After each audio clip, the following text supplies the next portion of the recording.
Well, that's not exactly true. There are ultra far left individuals and small groups in the United States today. Historically, there have been others. You know, just look at history. But there's no real coordinated ultra far left group in the United States today. I'll agree with you there. There are groups of anarchists and communists and radical socialists, but they don't work together, and they don't. They're not very large. They're usually pretty regional, but they do exist.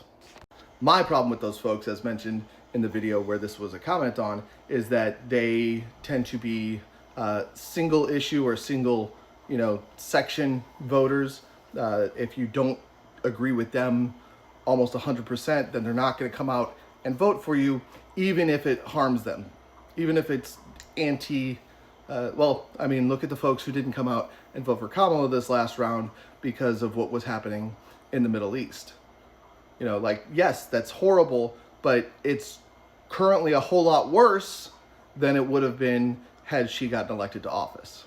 So they shoot themselves in the foot to make a political point that nobody's paying attention to because they're not part of the mainstream, discussion. So that's my problem with them, is they're so activist that they refuse to be active. They won't give an inch, even if that gets them a mile. So that's the issue that I have with them.